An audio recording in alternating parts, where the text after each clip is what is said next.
Hello friends, hope you are all fine and doing well. We are into the discussion of this book called What I Talk About When I Talk About Running by Haruki Murakami. We are into the chapter 4 of this book, and this is the fourth and the final video on this chapter. I have shared the links of all the previous videos related to this book summary in the description below. So let's start.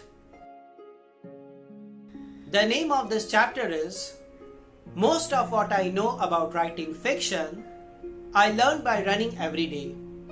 So now, in this last part of this chapter, Murakami talks about how running is complementing his writings.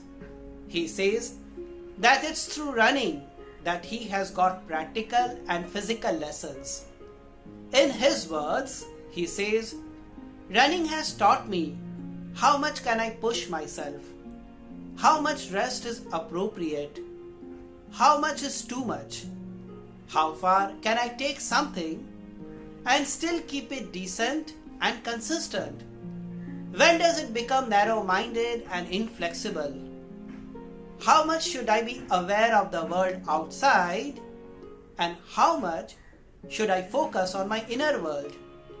To what extent should I be confident in my abilities, and when should I start doubting myself? I know that if I hadn't become a long-distance runner, when I became a novelist, my work would have been vastly different. How different? Hard to say, but something would have been definitely different. He further says that people sometimes snare at those who run every day, claiming they will go at any length to live longer. But Murakami says that he doesn't think that's the reason why most people run.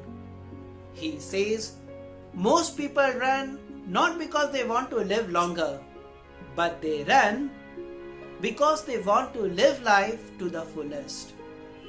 If you are going to while away the years, it's far better to live them with clear goals and fully alive than in a fog. In the words of Murakami, exerting yourself to the fullest within your individual limits, that's the essence of running and a metaphor for life. This is so very profound that most people run not because they want to live longer, but they run because they want to live life to the fullest. I personally believe that for runners, running is like a therapy for them. It's like a moving meditation. There is something transcendental about running. Others may view running as a painful act, but runners lean into the pain and embrace it joyfully. Running is hard, but most of the things that are worthwhile are hard. There is nothing more primal, more visceral than running and conquering a distance. When we run, we chase our own human potential. It's a way to keep our body fit, freedom from everything, and it's a nirvana for runners. Murakami ends this chapter with some reflections on old age. According to him, as you age, you learn even to be happy with whatever you have. That's one of the few good points of growing old. Murakami talks about happiness in old age. The nature of happiness keeps changing in our life. When we are young, happiness is mostly in physical and material things. Example, good paying jobs, desired life partner, or admission into the institution of our choice. However, as you grow old, you have already achieved some of your heart's desire or have failed to get some desires unfulfilled. We also learn from our experiences of life that what we thought is the source of happiness was not actually so. and some had been the source of pain as well. In the words of Oscar Wilde, the famous Irish poet, there are only two tragedies in life. One is not getting what one wants, and the other is getting it. Sometimes what we want turns out to be all wrong for us, and we do not know it until we get it.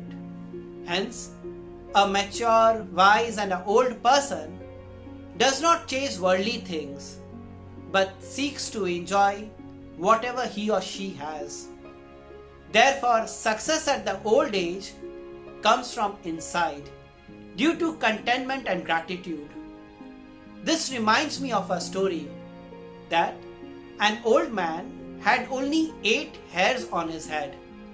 He went to a barber shop. The barber asked him, "Should I count them or cut them?"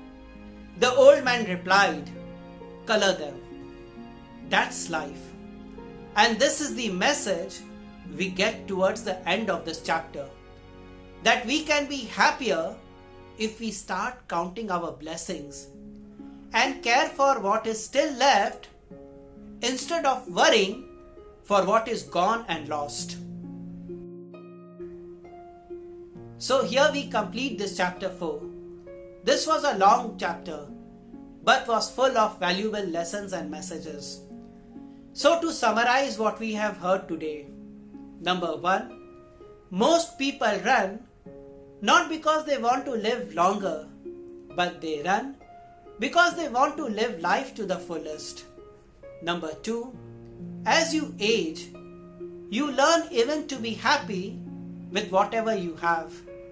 That's one of the few good points of growing old. In this book, every chapter and all its sections and parts are full of profound messages, no matter from where you choose to read this book. In the same way, although I have made this book's summary videos in chronological order, but one can watch any video of this book summary and can get connected to this book. I recommend my viewers to read this book. In the next video, we shall start with chapter 5. Thank you.